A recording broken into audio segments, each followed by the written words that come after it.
Habibi.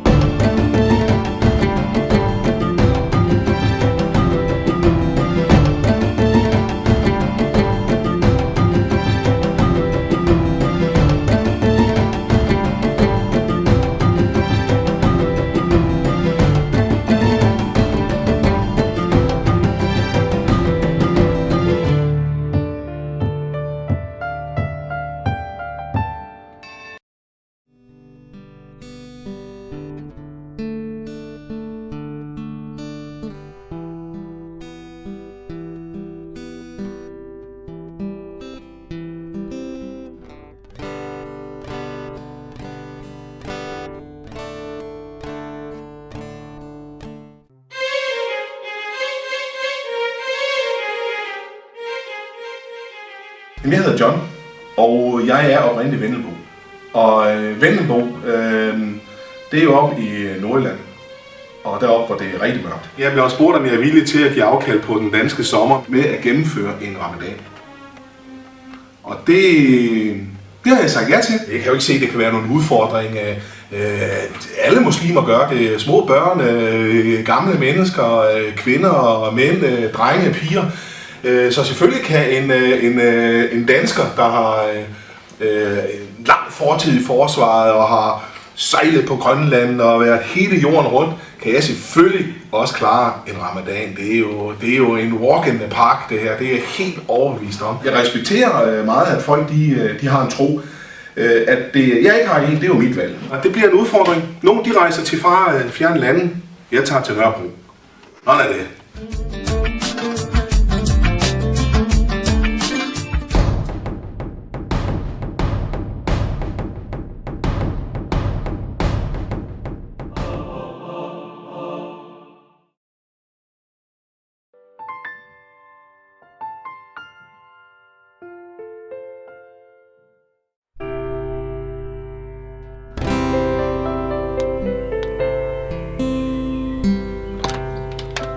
Halløjsa.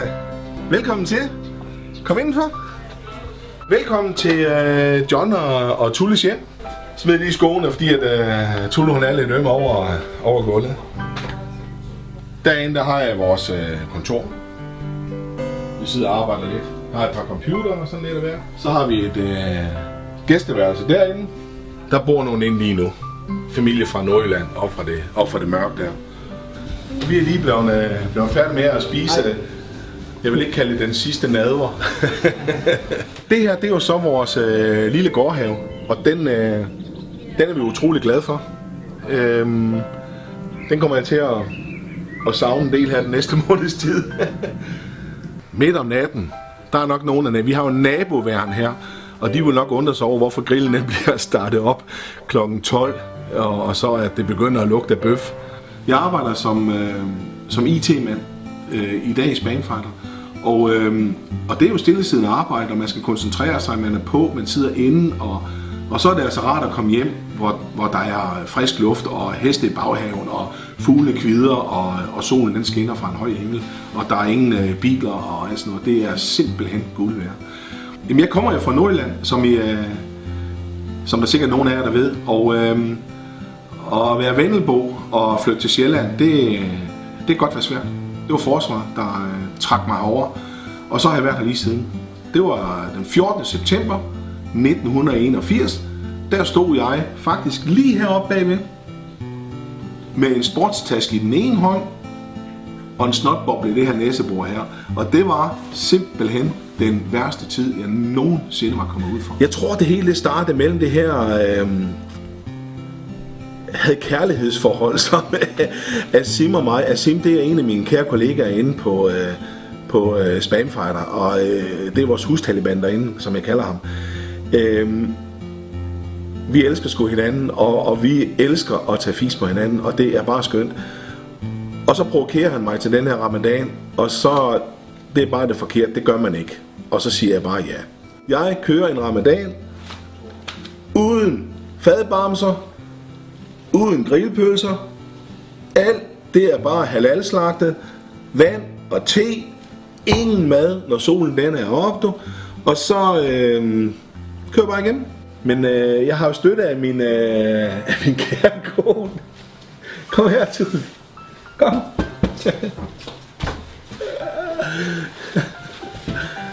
Ja. Yeah. Nu er det jo dig, der har... Jeg skal nok støtte dig i det, men det er jo dig, der har valgt det her.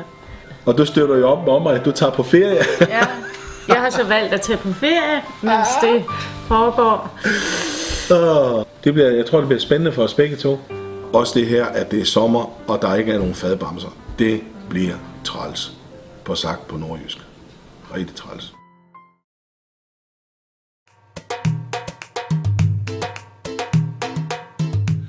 Ja, altså der ved 2-tiden i nat, der drak jeg lidt. Og så har jeg ikke spist noget siden, og det var måske ikke dumt. Jeg skulle måske have taget en skive rugbrød eller et eller andet. Og allerede da jeg mødte her på arbejde i morges, der er jeg jo vant til at få en kop kaffe, og den fik jeg jo ikke her i morges. Jeg er så også i den situation, at jeg faktisk er den, der har det kontor, der ligger tættest på køkkenet. Og måske i ramadanen er spamfarter ikke et rart sted at være, fordi der er mad og lækkerier hele tiden. Hvad kan jeg ikke spise i dag? Nej. Ja. Du kan ikke spise hakkebøffer. Jeg kan ikke spise noget som helst. Jeg ved ikke, om det er forbudt at... Ja, kom. Hvor må et billede.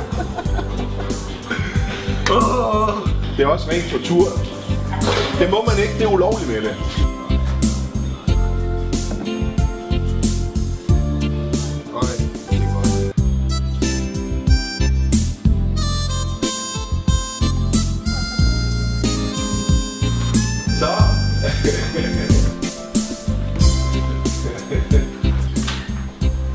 Var det godt, Tykke?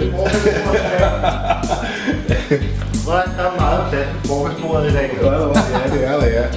Ja, det er der, ja. Hvor er det godt at have gode kollegaer. Jamen, jeg var jo lige inde, som jeg plejer, at gå min lille patrulje, inden at de frigiver frokosten. Og der var altså bøf med bløde løg, og der var kalkungryde, og der var salatbord og ris, og hvad ved jeg, og boller i karry, og det er bare ikke retfærdigt, det her. Der må være en dybere mening, men det må jeg finde ud af, og det er spændende.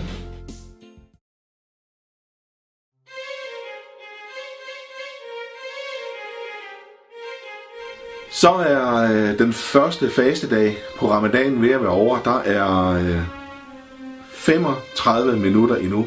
Asim, han har lovet mig, at et par af hans venner, fætrene her, at de kommer med noget lækker hjemmelavet mad, og det bliver spændende at få mit første muslimske måltid. Og jeg er sulten. Det kan jeg lige så godt sige med det samme, så jeg håber, de har rigtig meget med. Hej. Hej. Hej, hvor ser det lækkert ud. Velkommen til. Så lige fat i gang. Jo, tak. Tusind tak. Hej. Velkommen til. Og den der også.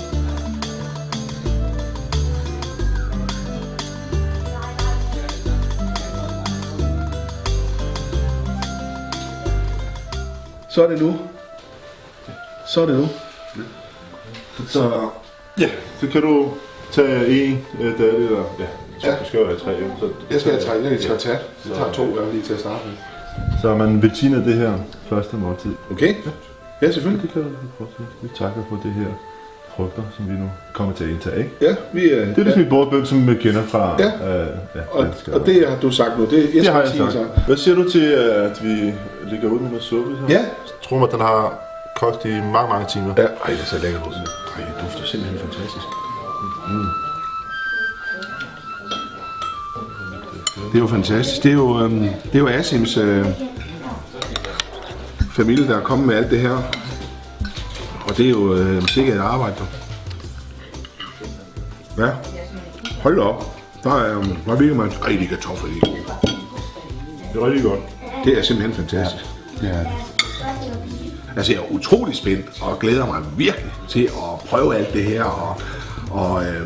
Og glæder mig, føler mig utrolig privilegeret også, at jeg får lov til at gøre det her. Altså.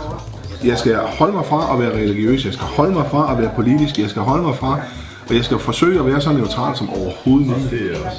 Det er også mit bedste skridt, faktisk. Ja. Du skal lige have en til. Det smager simpelthen lækker. Jeg henter lige en til. Det smager ganske udmærket, det her. Ja, ikke? Jo. Jeg synes, det er helt vildt. Så er risen, det smager godt. Her i morges her, da jeg kørte på arbejde, der var allerede den der sulten var begyndt at sådan mentalt begyndt at sætte sig hos mig. Og så overhaler jeg en bil, og der sidder sådan en flot blondine inde i bilen. Normalt så ville jeg jo kigge på blondinen, ikke? Men hun sad og spiste rundstykke. Så jeg fokuserer på rundstykke.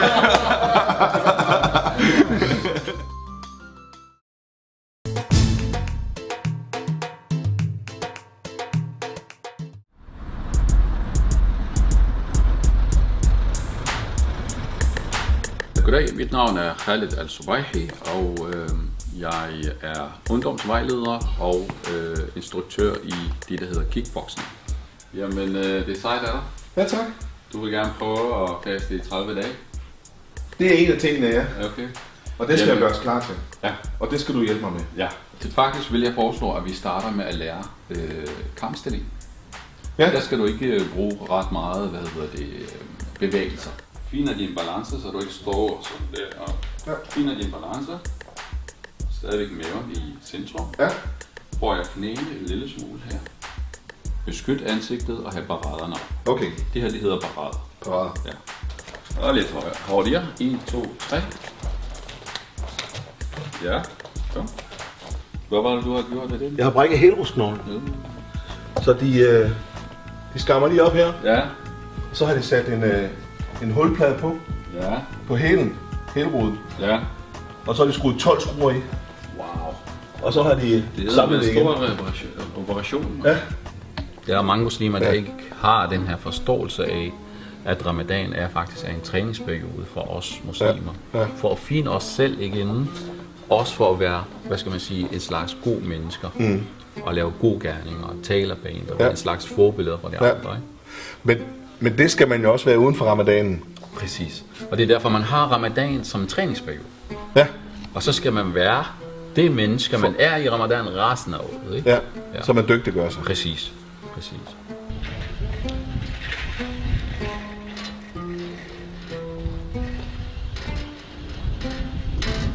Jamen, jeg er nu kommet til Bazar her på Nørrebro, og jeg skal ind og handle ind til når jeg skal bryde fasten her. Det her, det er ligesom, Kærnemælk, ja. Okay. De er bare fortyndet kærnemælk. At i den her måned her, der skal jeg spise halalkød og ingen alkohol. Det er jo hårdt med, det er jo hårdt afsavn med fadbamser og rødvin her om sommeren.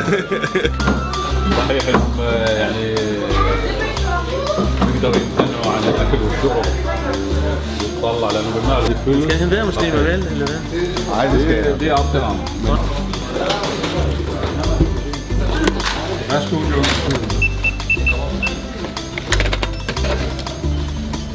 Nej. Jo. Jamen, tusind tak. Man må ikke sige nej tak til det. Ja, men det er jo helt fantastisk.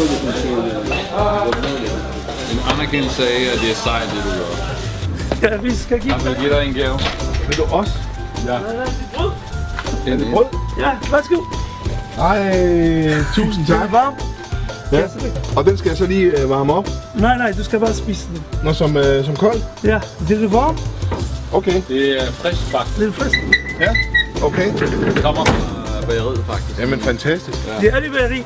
Ja, det vil rigtigt. Tusind tak. Ja, så tak. Det er jo fantastisk. Ja, jeg bliver helt rørt. Gæstfriheden. Jamen, jeg bliver helt rørt.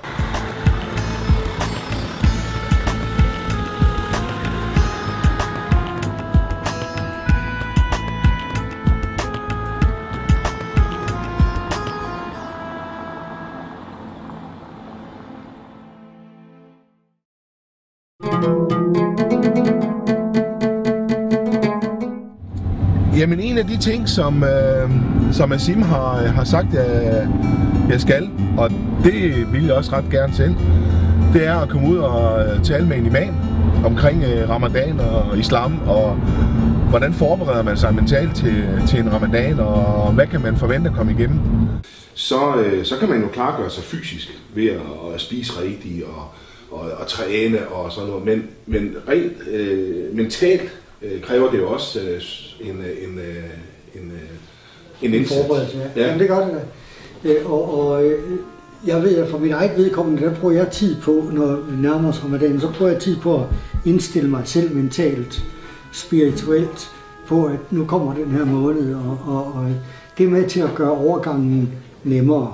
Ramadan er på mange måder ligesom maraton for eksempel. Det er noget, der foregår, det meste af det heroppe. Altså noget, der foregår i kroppen, men det meste foregår faktisk i hovedet.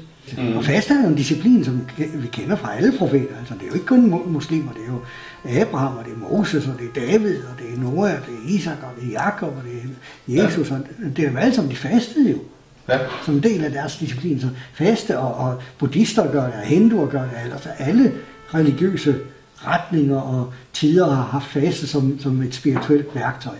Men hvis man har en indre dimension med sig i livet, jamen, så vil man jo arbejde med sig selv på de planer, og der er ramadanen jo et fabelagtigt værktøj.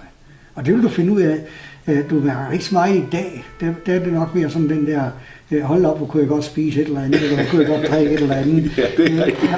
Men altså, vi var for eksempel ikke engang som muslimer, må vi ikke engang spotte eller håne eller gøre grin med det, som andre tror på. Nej.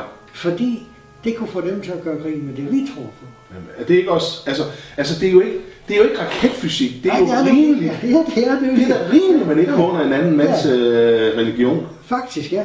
Der er ganske vist stadigvæk jyder, det bliver ved med at være. Ja, det er jo godt. Det slipper man ikke. Det slipper man ikke. Nej, det gør vi ikke. Og så er der lidt godt menneske i dig. Ja. Vi venter nogle ting imellem Pedersen og mig, og man må sige, at jeg har fået noget at tænke over. Det har jeg godt nok.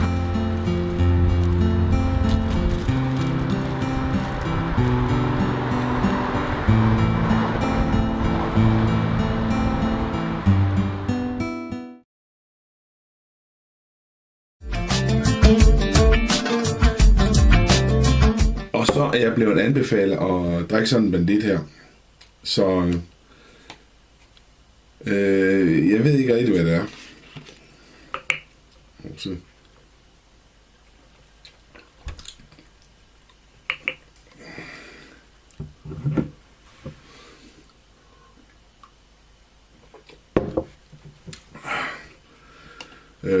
Det var godt nok specielt.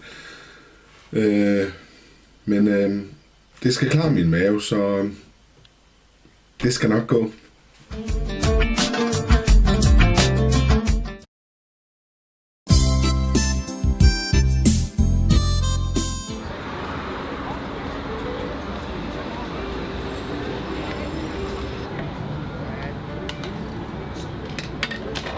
Jeg er nede på Nørrebro her og sidder ved den gamle stationsbygning ved Nørrebro station og nyder den her fantastiske atmosfære, der er på Nørrebro. Og det er jo en dejlig varm sommer, de her små 28 grader. Og så er det jo skønt, at man sparer en masse penge for ikke at skulle op og spendere op ved fadbamserne deroppe.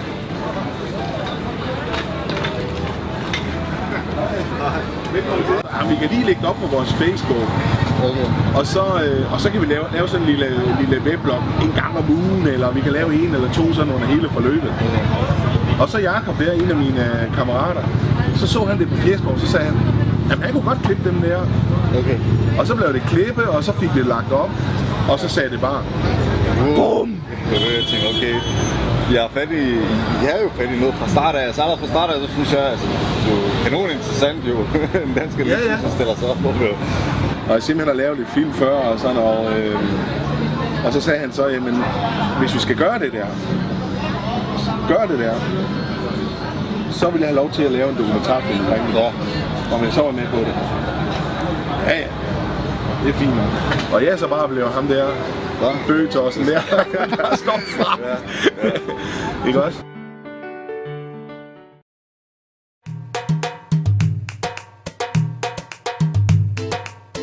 Ja, så står vi hernede i Tivoli og skal på TV2 Godmorgen Danmark her, og det er jo rigtig stort, og jeg er bare rigtig nervøs. Det er jo første gang overhovedet, at jeg er i medierne eller på tv eller noget som helst.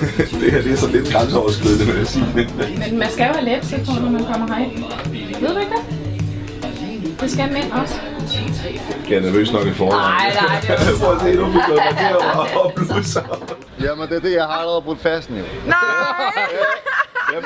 Man har sådan lidt en joke med det, fordi at man siger, hvis man kigger en gang, så kan man ikke gøre for det. Så skal man kigge væk. Hvis du Er det fordi, jeg er en kvinde? Ja, det er fordi, du er en pæn kvinde.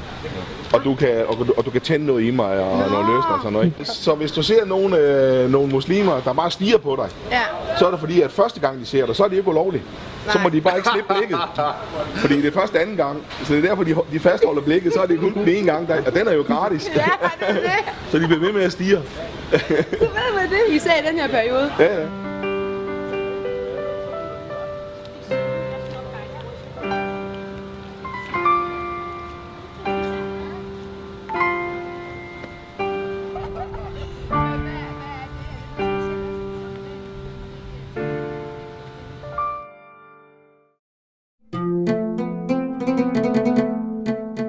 Han har skal vi sige, arrangeret, at jeg skal ind og besøge en moské herinde på Nørrebro.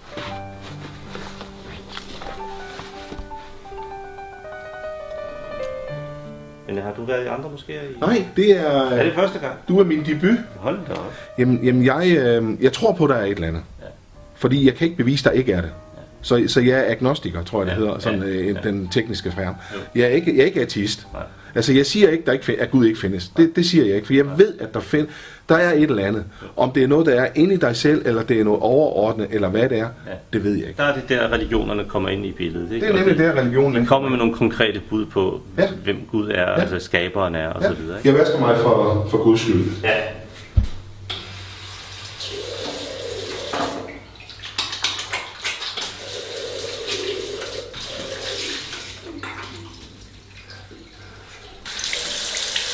Jeg er mere nervøs for det her, end jeg var, da vi skulle i tv.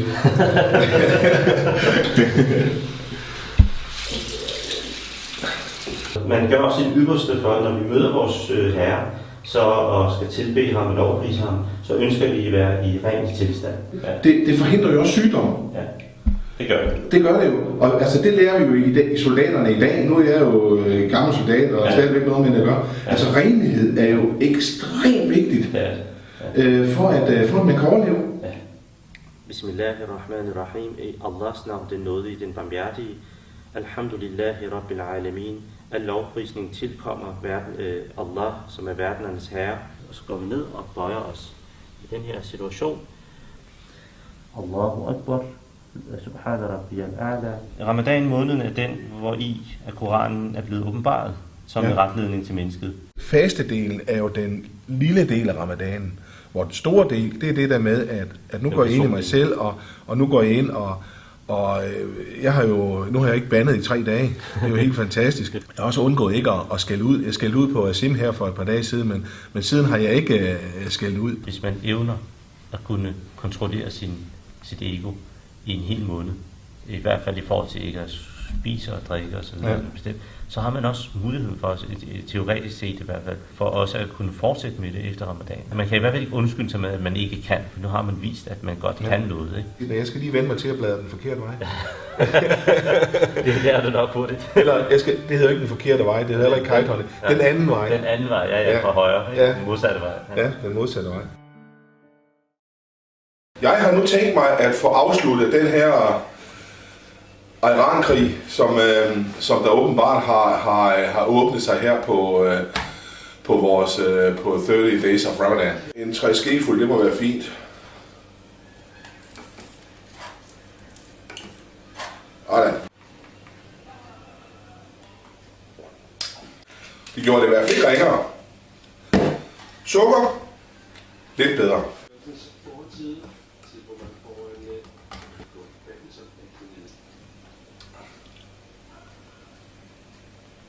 Det var faktisk slet ikke så tosset. Sukker, helt klart en forbedring. Kakaomælk, så er den hjemme.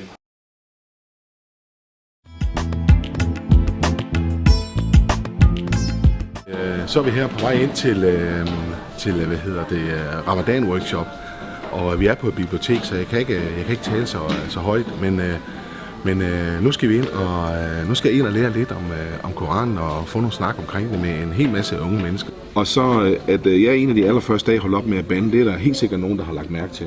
Så det kan godt være, at han skulle bare blive ved med at bande lidt. Skal det gøre.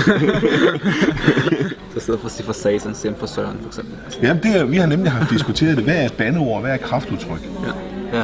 Ikke også? Kraftudtryk, det er de ord, der lyder grimt i en sætning. Det er sådan noget, dens også, eller for eksempel saksusme, eller for eksempel et ord, som min mor var meget imod, hun døde af kræft. Det er kraftedme. Det er jo en forkortelse af kraften edme. Jeg mener jo, at bandeord, det er dem, der er religiøst betinget. Islam er netop, tro er jo blind tro, og tro herinde. Ja. Fordi som sagt, at erkende, at der er nogle realiteter, der lever ud over vores sandsætning. Ja. Og når jeg for eksempel hører, eller det er noget, som jeg ikke forstår, at når videnskabsmænd for eksempel prøver at formulere, at vi tror ikke på en skaber. Der eksisterer ikke nogen skaber, eller der er ikke noget dommedag, der er ikke noget helvede. Jamen, det kan de ikke udtale sig om. Nej, for de ved det ikke. Jamen, netop. Der er ikke fordi videnskaben, ikke? Altså, videnskaben, det er jo noget, det vi værger gennem vores sanser. Ja. Og vi observerer og laver nogle hypoteser og tester det i laboratoriet, og så bliver det måske lov. Ja. Og hvis det ikke, eksperimentet ikke holder, jamen, så går vi tilbage til tegnbrættet og laver en hypotese, og så prøver vi en teori, og så beviser vi det måske. Ja. Så videnskaben er afhængig af sanserne. Kan ikke udtale sig om det, der ligger ud over sanserne. Nej, og det gør troen. Og videnskaben er jo også begrænset af den teknologi, som man bygger videnskaben op imod. Yes. De kan sige, at det eksisterer ikke. Jamen, så opfinder man mikroskopet, og så eksisterer det. Lige pludselig. Vi kan ikke se noget ude i universet, fordi vi ikke har stærke astroastronomiske kigger. Og så lige pludselig, så kan vi se tættere på Big Bang, for eksempel. Ja. Men en ting, det ikke kan modbevise noget, det er jorden er flad.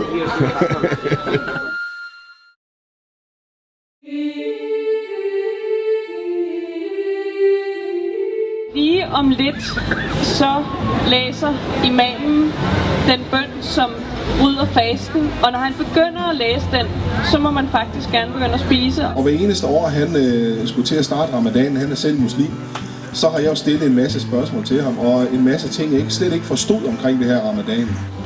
Allahu Akbar, Allahu Akbar, La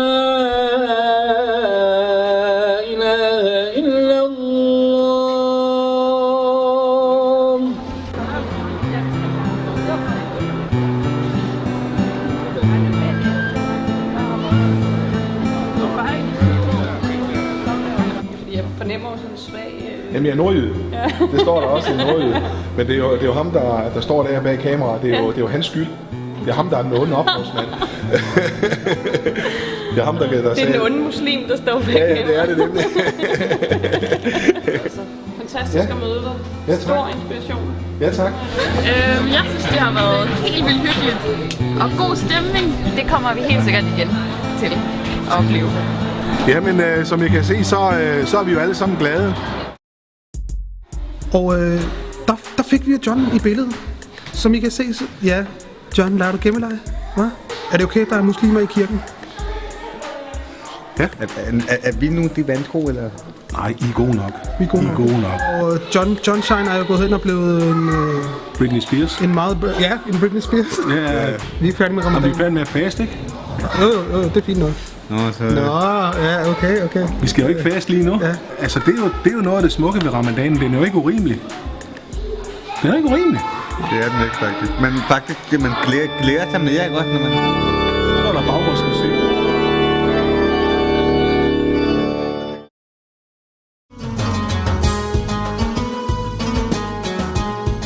Det er begge sider, der skal gøre et eller andet, for at det skal fungere. Ja. Men jeg tror også, at medierne har en stor påvirkning på det syn, vi har på det fremmede i Danmark. Det jeg snakker meget med dem for mit arbejde er, at vi nogle gange så glemmer vi, at mange af de fremmede, der kommer til Danmark, er faktisk dem, der klarer sig aller værst i deres eget land. Ja. Forfulgt, eller folk, der har oplevet et eller andet. Det er jo ikke folk, der har det godt, der flygter hertil. Nej. Eller kommer til Danmark. Og det glemmer vi nogle gange hele tiden her i baghovedet, at det er dem, der har det værst, der kommer. Ja. Og så har de en hel masse med i bagagen, som gør, at det måske er sværere at integrere sig. Ikke? Det er også bare blevet sådan totalt, hvor det er sejt, og så det skal nok gå det hele. Ja. Og vi skal lige nå at se John, før vi lægger os til at sove. Hvad er nu for det på os? Ja. Hvor mange kommer der? Kommer der 10 mere? قولي له عائشة هذا عشانك يعني عشان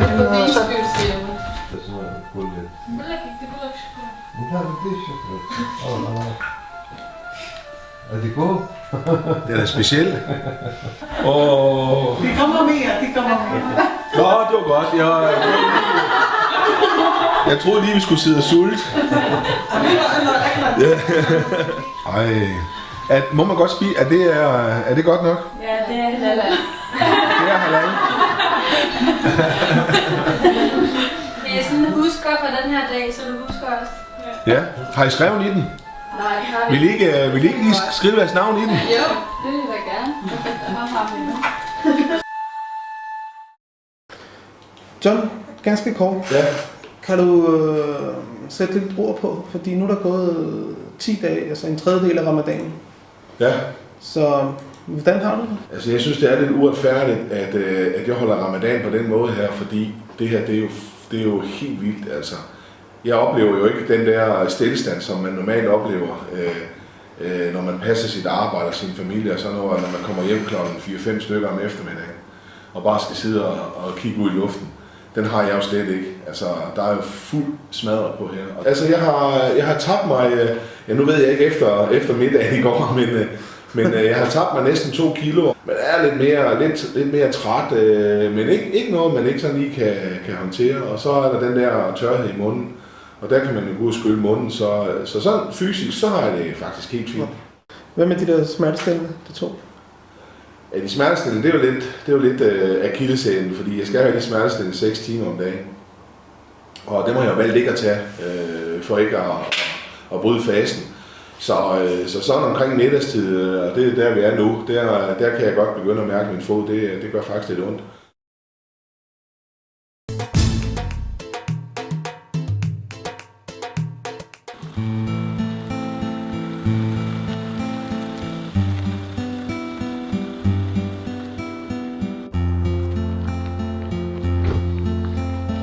Ja, så er jeg kommet her til Adnan, og jeg blev inviteret ind til middag, og det glæder jeg mig allerede til. Jeg kan simpelthen lugte maden helt derude, det er helt vildt. Det bliver skønt.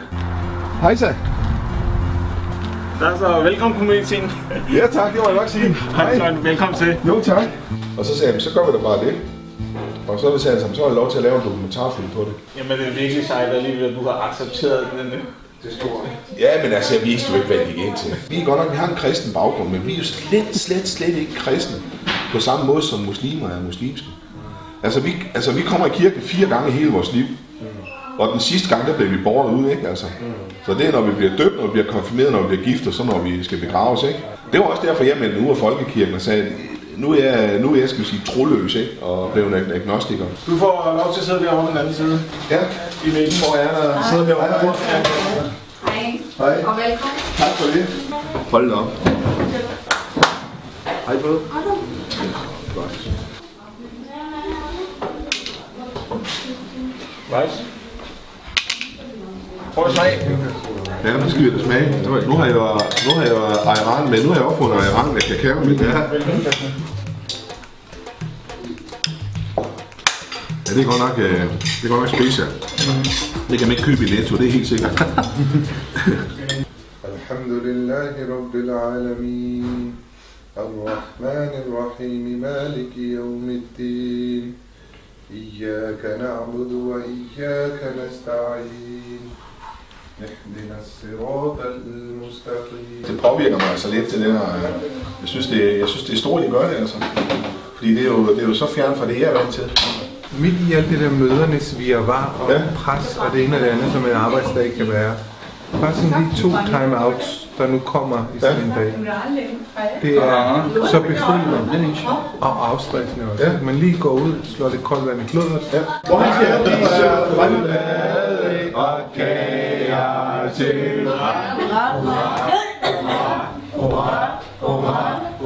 den store.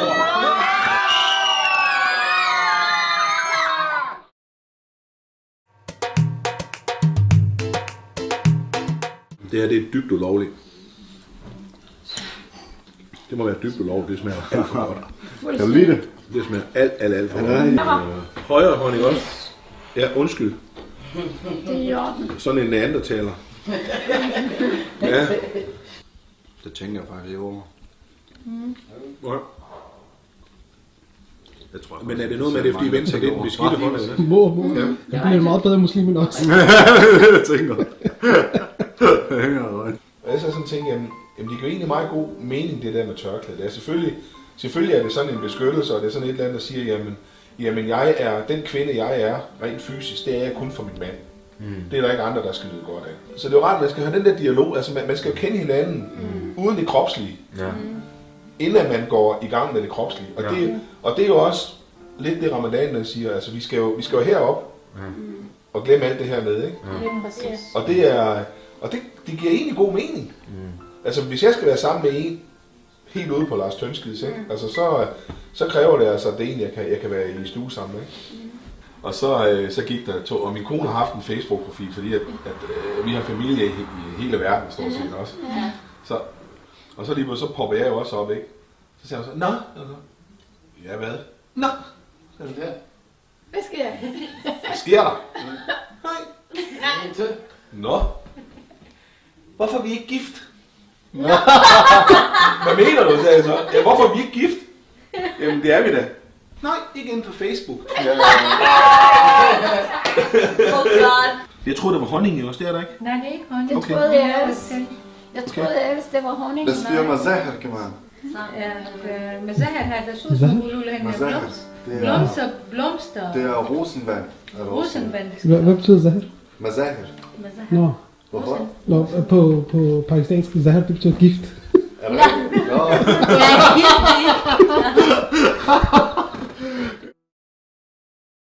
Så nu ser min nye ven sådan her ud.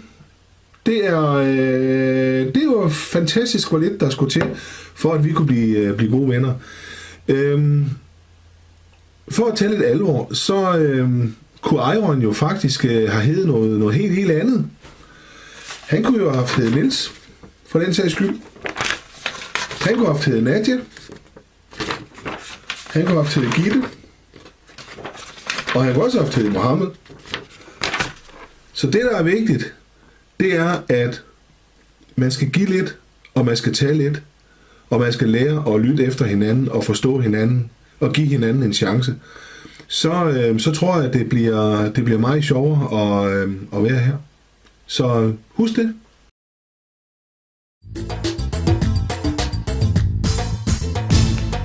Når solen står højt på himlen, og der er 25 grader på terrassen, og man lige den stol, hvor man sidder på der i skyggen der, og man ved, at der er kold øl inde i køleskabet. Ja.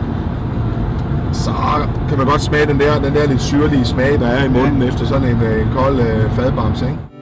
Fordi man kan jo godt sige, at vi har ytringsfrihed, og selvfølgelig kan man tegne, hvad man vil. Men at gøre noget så tåbeligt, velvidende, at man ikke vil have det, det synes jeg jo er decideret tåbeligt. Nej, det er altså ved at lukke. Det er næsten ikke noget ved, så hvis de er ved at lukke af det.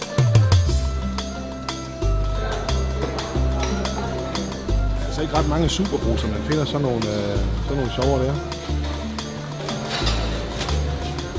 Og det her, det er altså lige så godt, som det ser giftigt ud. Det smager bare rigtig, rigtig lækkert. Nougat med kiwismag. Det skal også nogen af. De er gode, det her. Kender det der wasabi-ærter? Ristips med chilismag. Det er altså bare guf, det her. Se nu her. Nej.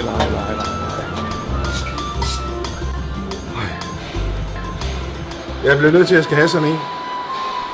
Så... Men jeg skal altså have det der maleri med vandfald, med lys i. Ja, men her under optagelserne, så kan man godt få brug for lige sådan John Free moments. Han er kommet. Nå, okay. Nå, det er her, I sidder. Nå, ja. Nå, jeg kunne slet ikke finde jer. Yes. Hvad fandt du derinde i bazaren? Jeg fandt jo ikke noget, jeg har gået lidt efter jer. Nå, men købte du ikke noget? Jo, Turkish Delight. Slik. Turkish Delight. 3 kilo eller sådan et eller andet. Hold da op. Det må man lige bruge i fasten med. Nej, det må vi ikke bryde Har du også købt nogen til os? Skulle jeg have haft nogen? Er vi ikke fedt? I får nogle af mine. Hvad? Fætter Sim og fætter Bobby, I får nogle af mine. Sådan der, ja. Yes, mand. Sådan.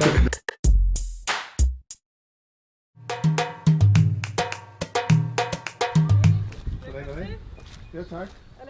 Altså første dagen, der har man stadigvæk nogle madrester i maven og sådan noget der. Og så når kroppen, den sidder og tænker, nu kommer der snart noget mad, nu kommer der snart noget mad. Så den er sådan lidt tålmodig i kroppen, ikke? Og så anden dag, så siger den, nu starter Torsten på det igen.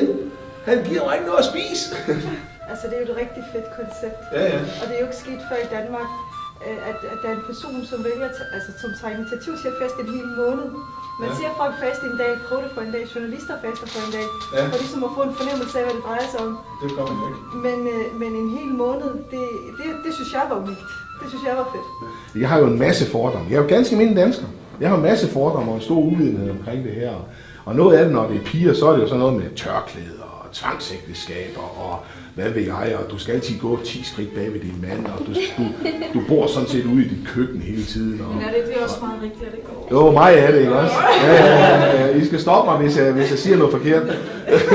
Du fortsætter bare. Men jeg har fundet ud af, at sådan er det jo slet ikke, og nu har vi også siddet og snakket omkring det der med ligeværd og sådan noget der. Altså Koranen beskriver jo kvinden altså som en ophøjet person faktisk, ikke? Ja, vi føler jo faktisk meget, meget krænkende, at man undervurderer vores selvstændige, bevidste valg ved at tænke sådan om os, fordi vi har valgt det, vi nu har valgt. Og så tager man os ikke for gode varer, eller altså at vi også kan tage nogle valg, som egentlig er gode for os. Altså der er ikke nogen med fornuftig tænkning på eller noget, der vil vælge at leve undertrykt. Jeg er nødt til at komme herned og så sige, jamen nu tager vi imod hinanden og snakker lidt. Altså, jeg kunne jo ikke lide ham de første 3 år. Jeg har vel sagt, det passer ikke.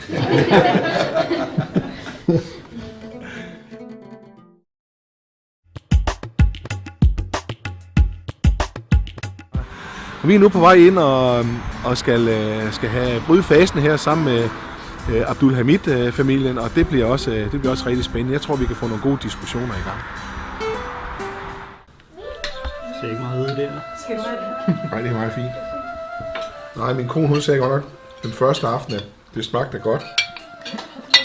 Og så den næste aften, hvor vi skulle have rester der skyndte hun sig at sige, at jeg blev inviteret over til naboen. Det er jo en af de 5 søjler i islam. Lige nu der opfylder du den ene af søjlerne, og det er faste ramadan.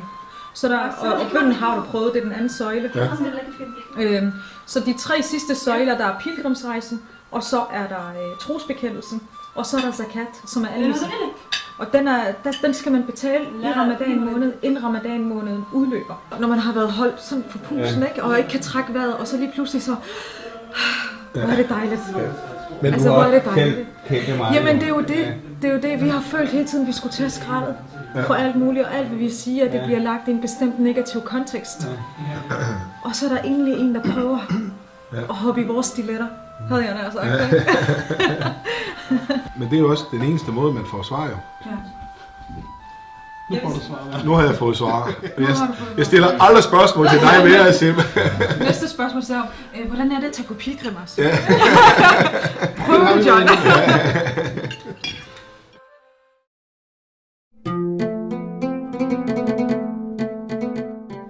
Fredagsbønnen, det er jo en af de vigtige bønner her under ramadanen, og det er jo noget af det, jeg mangler. Og der har jeg bestemt mig for at gå ind i Dansk Islamisk Center her og overvære en fredagsbøn. Men hvordan skal vi opnå den tilgivelse, hvis vi ikke er klar til at tilgive vores brødre, vores søstre og vores familiemedlemmer? Tilgivelse er et stort tema i Ramadan Mubarak. Ramadan er en barmhjertighedsmåned. Hvad er barmhjertig imod menneskehed? أشهد أن لا إله إلا الله صراط الذين أنعمت عليهم غير المغضوب عليهم ولا الضالين.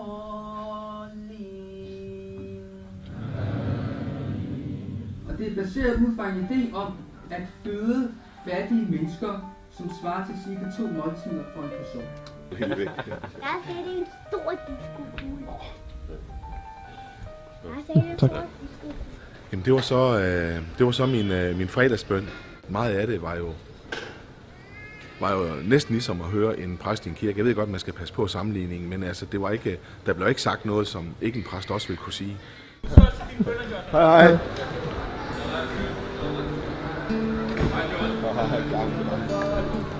Hvordan går det? Det går godt. Jeg kan kigge ret tabt for. Ja, 4 kilo. Er det rigtigt? Ja.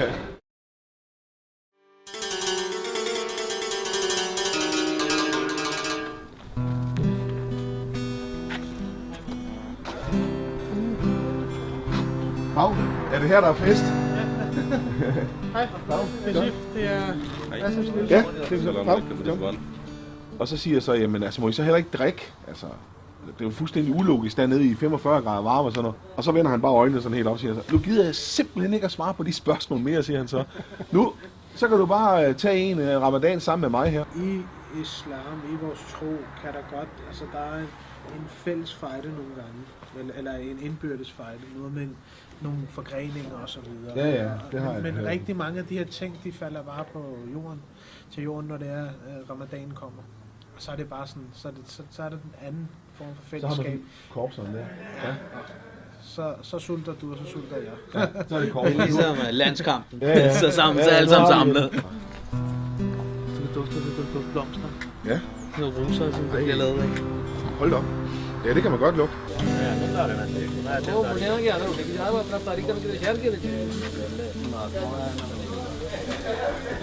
Din oplevelse af islam vil kun ske med, at du laver shahada, trosbekendelse. Det vil sige, bliver muslim uden forbehold og oprigtigt. Og så kan man jo sige, jamen altså, hvis du ikke synes, det er godt nok efter 30 dage, eller efter 2 måneder, så kan du jo altid gå til dig aldrig. Det kan du altid gøre.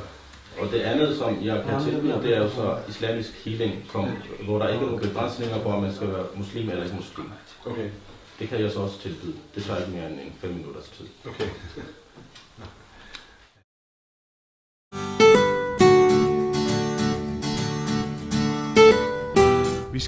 Vi skal ind og besøge nogle piger her, og en af dem er Sims søster, og hun har arrangeret en pigeaften. Det er jordbær og banan. Jordbær og banan. Det kan du ikke lide. Jo. Jamen, I skal ikke tænke på, hvad jeg kan lide. I skal bare gøre, som I plejer. Man skal nok spise det. Det her, hvor man kigger til siden, det undrer mig lidt over. Hvad er det, man siger der? Man hilser på englerne. Den gode og den dårlige. Nå, ja, det er rigtigt. Det har jeg fået at vide, ja. Så man siger salam til begge to, ikke? Ja.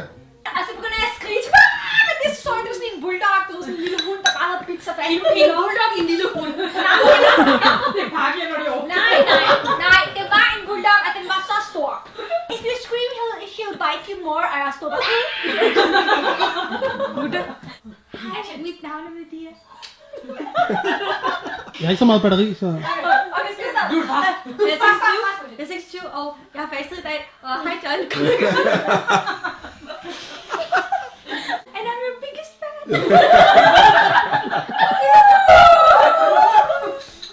Can I catch you? Og så spurgte jeg, hvorfor kalder du egentlig Tulle for Tulle? Og så nogle gange, så siger jeg noget, som jeg kommer til at fortryde bagefter. Og det her, det var en af gangene, hvor jeg sagde, jamen jeg har da kaldt alle mine kærester for Tulle, fordi det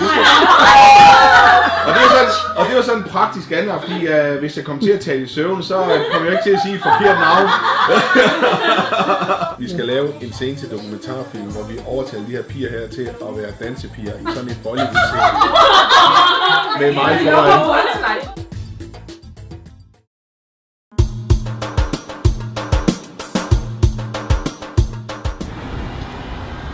Jamen så er vi i Hellerup, og vi er blevet inviteret til middag herinde. Og det bliver også rigtig hyggeligt.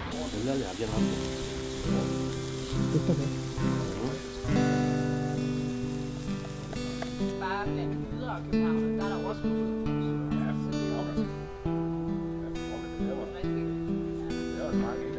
Altså, jeg har en kristen baggrund, ikke? Så jeg har siddet inde i et rum, hvor der kun var æbler. Så jeg kender jo kun kristendommen. Sidder og spiser, det er rigtigt. Øj, var det godt. Inde ved siden af, der sidder der en, kun har spist appelsiner, ikke? Og overfor, der sidder der en, der kun har spist bananer, ikke? Og så lige pludselig, så kommer ud i gang, står vi og kigger på den. Jeg står med mit appelsin, og han står med bananer. Og så kigger jeg på ham der med appelsinen der. Og den der mindste rundt, så kan vi 2 godt være venner. Men ham dog bananen der, han er godt nok underlig, ikke? Folk, der spørger, om jeg vil kommentere, det har ligesom gjort op med mig selv. Det gør de jo ikke, fordi de vil mig det ondt. Det gør de jo, fordi de vil give mig en gave. Og fordi de vil sige, vi har det så godt med det her. Det vil vi også gerne give til dig. Så det fortæller jeg dem og siger, jeg forstår, at du gerne vil give mig det her. At du vil give mig den her gave her. Og jeg er meget beæret over, at du vil gøre det med mig. Men jeg har bare valgt ikke at gøre det lige nu. Det hele den der atmosfære, der er inde i en moské, når bønnen er slut, er jo enormt fredelig og berigende. Altså, man kan mærke, at derinde der er folk virkelig den, de selv er. Altså, det kan du se og føle, at man er i harmoni, når man har udført den bøn med dem, som står til højre og venstre for. Skal I have hænder på her? Til vores bryllup? Nej, her til ramadanen.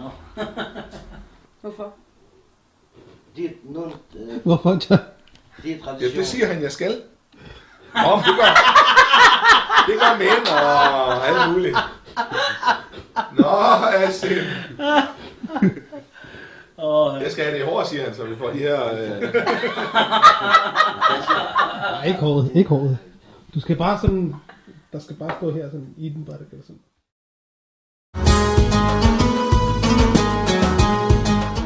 Det er fra min mor. Nej, jeg har jo fået det. Jamen, det var den, vi talte om. Nej, tusind tak. Det var så lidt.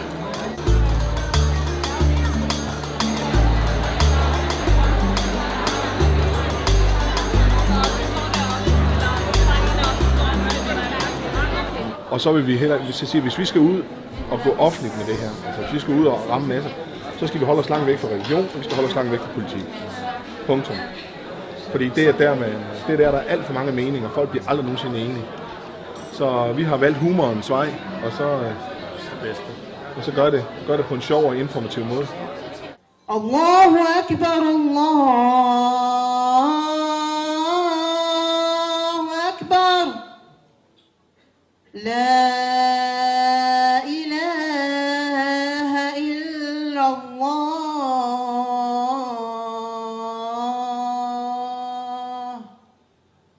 Det var Tim derovre, der er den onde ophavsmand. Det var ham, der ligesom gav mig udfordringen. Vi skal høre mere om ikke så længe, så kommer han på. Har I hilst på ham? Ja. Vi taget billeder med ham i går. Ja, at sætte mig på aktion, det lyder næsten ligesom et tvangsægteskab, men det bliver det altså ikke. 300 kroner her, meget eftertragtet mand. 400 kroner. 400 kroner her, 500. Vi har 1400 kroner her. Jeg troede, at John ville være lidt anderledes, men John er sådan helt vildt nede på jorden, og jeg tror helt klart, at han gennemfører det. Han skal nok nå i mål, og det skal nok gå. Og egentlig, da jeg gik ind i det her, der havde jeg jo fuldstændig ligesom alle mulige andre danskere, der havde jeg jo mit syn på muslimer og ramadan og islam og alt muligt. Og det har jeg jo for det meste af det fået fra medierne, så jeg vil sige, at med lidt mere viden i tasken, som jeg har nu, så har jeg fået en lidt anden indstilling til det, må jeg så mildt sagt sige. Så det må vi prøve at se, at vi kan bringe lidt videre ud i det danske samfund.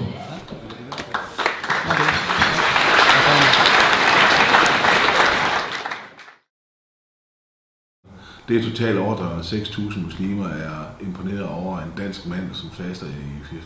Du har ret i meget af det, du skriver. Udover udfordringen har jeg som ikke-troende valgt at gøre det med det formål at blive klogere på ramadanen, islam og det at være muslim i et vestligt land, og har så gennem dette medie valgt at dele mine oplevelser og nyfunden viden. Jeg er i håbet om, at andre ikke-muslimer på en sjov måde vil blive oplyst om kulturen og religionen, og i særdeleshed om modstand og mistroen vildnes, så vi får et bedre sted at leve.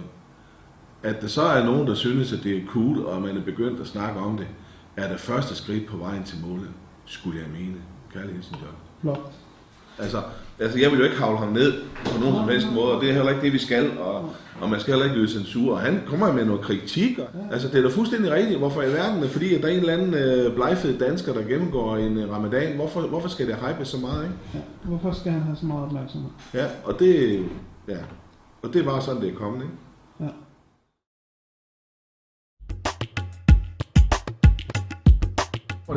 Fordi i Koranen står der også, at Jesus vil komme ned på jorden igen. Ja. Det står der altså også i Koranen. Ja. Så genopstandelsen, som jo er utrolig vigtigt i skal vi sige, i kristendommen, den tror islam også på. Så man er så tæt. Man er så tæt.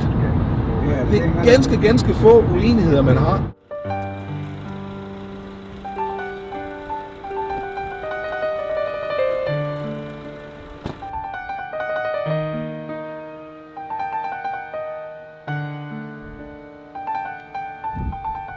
Hvis en mand kan bygge den her bro her, så kan to mænd også. Og hvis ikke, så kan vi bygge en tunnel i det mindste. Det er den John, tror du ikke, du kommer til at overspise i dag? Jo, det er helt sikkert. Ja. Det er ikke bare noget, jeg tror. Det er fuldstændig overbevist om. Det er jeg indstillet på. Indiens Mads Mikkelsen, så at sige. Endnu mere kendt. Han hedder Shah Rukh Khan. Mit navn er Shah Rukh Khan. Jeg er altså ude efter et maleri med lys i vandfaldet. Det har jeg set, og det må findes. Ja, vi har de 2 fingre fætter her. Sådan der. Det kører bare. Ja, det går Jamen, god ramadan. Jeg har fundet min vandfald. Har du fundet? Ja. Nu kan jeg bare ikke bestemme, hvilken lyd jeg vil have. Og Tulle, hun bliver bare glad. Det lover jeg jer. Hun bliver glad. Kan du ikke lige synge noget Bollywood-musik? Der var sådan en kassette en faktisk tidligere, men han er lukket desværre. Ja. Han havde alt. Han havde Bollywood, han havde tyrkisk, arabisk, indisk. Snart til venstre. Vi er fremme ved rejsemålet. Sikke en dejlig stemme. Hun hisser sig aldrig nogensinde op. Aldrig. Og selvom man bevidst kører forkert, så siger hun, drej til venstre, når det er muligt. Hun tager hensyn til Johns følelser og den manøvre, han skal til at lave. Ja. Og sådan burde kvinder være. Ja. Alle kvinder burde være sådan. Alle. Hvis vi og de er svære at finde. Ja, kommer du hjem i dag? Nej, ikke i dag. Okay, bare kom hjem, når det er muligt. Kan man ikke få sat sådan en navigator ind i en kvinde? Drej til højre om 100 meter mod rejsemålet.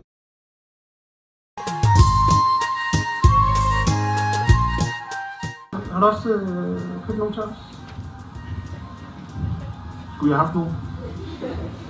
Er det ikke fedt? I får nogle af mine. Hvad? Fætter Sim og fætter Bobby, I får nogle af mine, sådan der. Det er smart. Der er altså noget, jeg vil have med i den her dokumentarfilm. Den ene ting, det er, at jeg vil simpelthen ikke gennemføre en ramadan, hvor jeg skal faste og sådan noget, og uden at have været i en moské. Så jeg vil på et eller andet tidspunkt ind i en moské, det skal vi have med i den her film. Og jeg sagde Sim, så kiggede sådan lidt halvtomt på mig. Så sagde jeg, det næste der, jeg vil også ud og ryge vandpig på et eller andet tidspunkt. Det var simpelthen, det synes jeg altså også sådan hører lidt med. Og så kigger han sådan på mig, nå, det hører ikke rigtig med det der. Nej, så det kan godt være, men det hører med i min verden. Og så det sidste, og det er et ultimativt, ufravigeligt krav, det er, at jeg vil køre i en BMW op og ned ad Nørrebro. Helst sort med forkromet fælge, så er den hjemme. Tulle har så sagt, at jeg er blevet mere sådan rolig. Det er nok, fordi jeg er sulten og tørstig. Og jeg lytter mere, det er nok, fordi jeg er så træt, jeg ikke har kræfter til at modsige hende.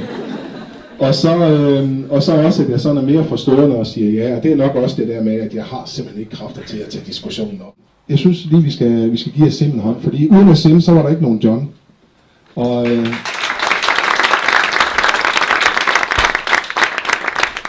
så var du henne, Bobby. Jeg sidder der, og uden Bobby, så var der ikke nogen piger, der kan se os. Godt, jamen jeg synes, det er et super fedt koncept. Meget inspirerende at se en ikke-muslim prøve nogle af de ting, som vi går igennem under ramadan.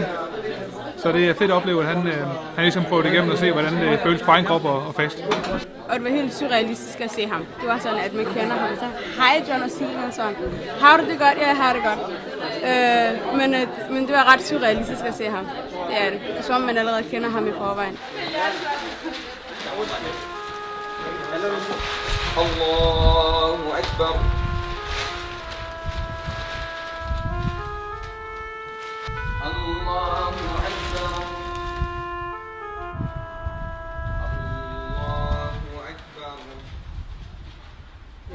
Og det er meget svært at forklare, sådan, hvorfor man gør det. Det er jo mange, det er jo udholdenhed, det er alle de her selvdiscipliner, sådan en masse ting, det handler om.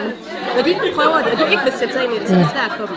Men en helt almindelig dansker, som ligner min far, og kan, du ved, måske skal man se en sag på 2 sider, i stedet for bare at være så snæversindet og tro, at vi sulter os selv.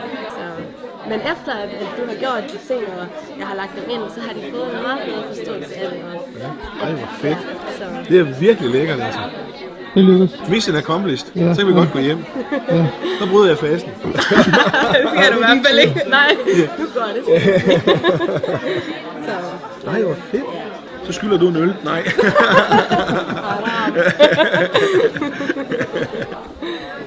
La ilaha illallah.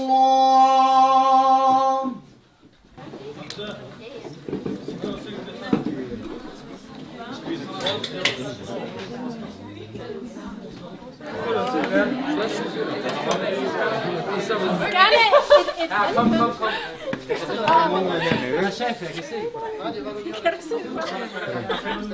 Du hoppede på ham jo som Gribe, ja. Jamen det er fordi de studerende godt prøver at spille intellektuelle, de siger, hvor er det fører dig hen, hvilke tanker har du kørt tilbage det her, før du startede, og hvad er den paranormale paradoks? Ja, der er mange paradokser i det. Ja. Men det er fint. John klarer det rigtig godt. Vi er stolte af dig, John. Virkelig stolte af dig. Du er fætteren over alle fættere.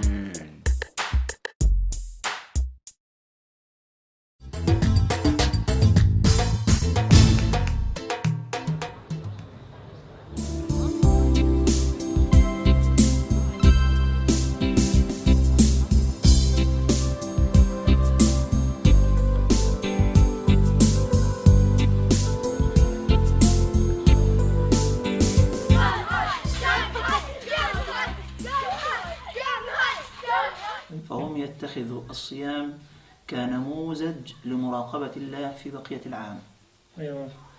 Han siger, at det der med at faste, er det ikke sådan, at man skulle pine folk med at lade være med at spise og drikke en hel dag. Det er kun for, at de får justeret deres sjæl godt. Det er jo nøglen til at komme ind til det spirituelle. Ja. Selvfølgelig også mindre om, at der er nogen, der ikke kan spise og alt sådan noget der, men det, og så er den renselsesproces også. Men det er den der til at sige, jamen nu tilsidesætter jeg alle mine fysiske behov, og så kan jeg koncentrere mig om det spirituelle. Er han ikke blevet muslim endnu, eller hvad? Der kom en på et tidspunkt, og han gik direkte over til os, og så spurgte han, er John ikke konverteret endnu? Det var det første, han sagde. Og så sagde vi, nej. Han gik direkte ind til ham. Og nu skulle han altså konverteres. Og vi tænkte, okay, der kom flere og flere, og lige nu der er han omringet af en gruppe muslimer. Flinke fyre, altså der er ikke noget der. Men vi tænkte, okay. Men pointen er, lad os tage ud og sætte os i Johns mærser her. Ja, som I kan se, vi sidder i Johns mærser. Bobby, han sidder i førersædet. Bobby, kan du lige vise den der fætterstigen? Hvordan man... det er noget, John skal lære. Det der. Lære ham det jo. Ja, han skal netop lære, hvordan man sidder i sådan en bil der. Sådan. Kan I se det? Ja. John, der er meget at lære endnu.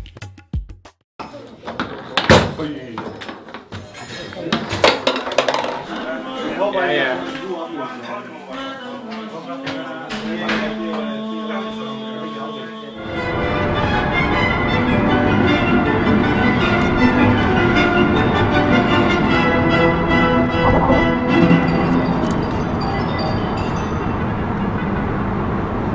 Se månen deroppe, til at stå ind i pillen her. Det står hurtigt. Det er smukt, det der. Kommer den der?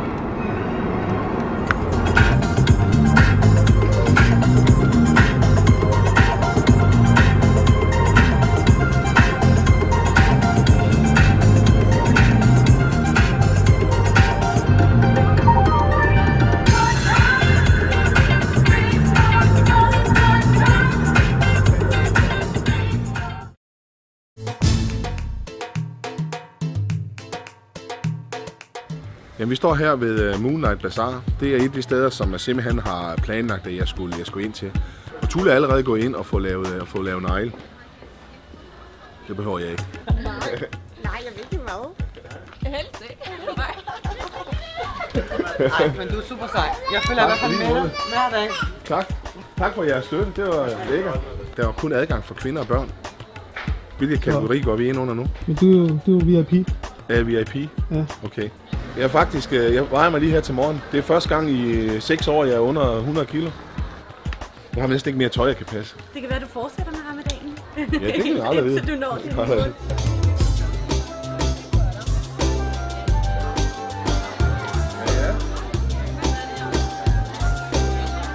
Der er mad deroppe. Ej, jeg må ikke få noget. Du må ikke spise. Altså 1 med grøntsager, og så, eller 2 med grøntsager, og så 2 vegetarer. Man kan godt se, hvad jeg mangler. Ej, jeg skal over og kigge på det her over. Det ser godt nok hjemmelavet ud. Det her, det hedder jalebi.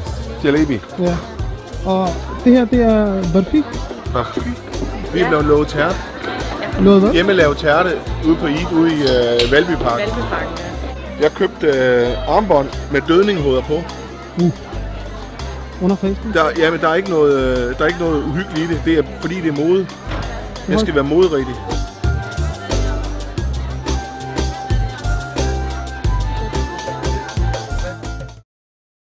Altså, jeg synes, at John han er nok den bedste brobygger, som der har været i mange, mange år til at ligesom mellem de spørgsmål, som hvad kan man sige, den almene dansker har til muslimer, og dem går han faktisk ind og besvarer, ligesom og prøver på egen krop. Jeg synes, det er rigtig, han er et rigtig, rigtig smukt eksempel på at række ud mod hinanden og sameksistens, og at vi på trods af forskelligheder og kulturer og etniciteter og hvad der nu kunne være, så når alt kommer til alt, så er vi jo bare mennesker. Og det synes jeg, han viser på en rigtig, rigtig fin måde. Og så med humor, og han er meget sådan herlig fyr.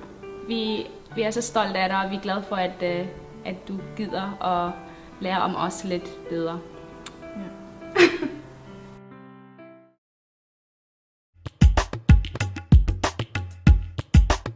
Vi er fremme ved rejsemålet. Og så sagde jeg så, jamen alt det der, det styrer du. Og så sagde han, så skal du også ud og spise med nogen. Du skulle spise med nogle tyrkere, og nogle pakistanere, nogle egyptere, marokkanere, alt sådan noget. Og så prøve at opleve de forskellige kulturelle ting. Og det vidste jeg jo ikke. Så jamen, du kommer i den her avis her. Jamen det gør du bare, sagde jeg. Så vi røg på forsiden af den her avis. Jeg tænkte bare, nej, hvad sker der? Og så begyndte det at poppe ind fra Tyrkiet. Han kom ned og besøg os, og fra Istanbul, og fra USA, og fra alle mulige rundt omkring hele verden. Så er der ramadan i Mellemøsten. 4 millioner mennesker er døde af sult. Den overskrift har jeg ikke set endnu. Jeg har ikke engang set en, altså endnu. Så, og det er ulovligt. Hvis det er sådan, at det kan skade nogen eller en selv og faste. Det må man ikke. Får du også alle de sjove spørgsmål, som vi andre får? Om hvorfor jeg går med burka, eller hvad? Gør du det? Nej, jeg tager det ikke som irriterende. Jeg tager det jo som, hvor er det da skønt, at du stiller spørgsmålstegn og er interesseret i det her. Jeg prøver at vente den. Jeg er jo en god muslim, så jeg tager det jo som ikke fordi, at det andet ikke er galt.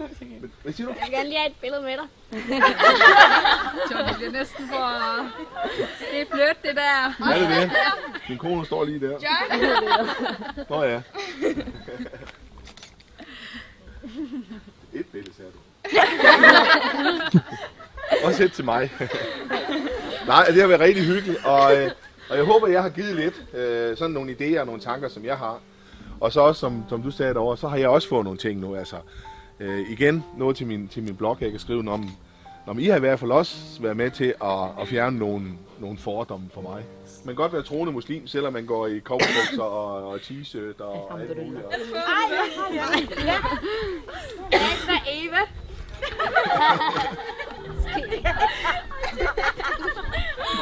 Nej. Vi siger mange tak til John, fordi han gav sig tid til at komme i dag og var sammen med os. Og vi synes, at John han er et rigtig rart menneske,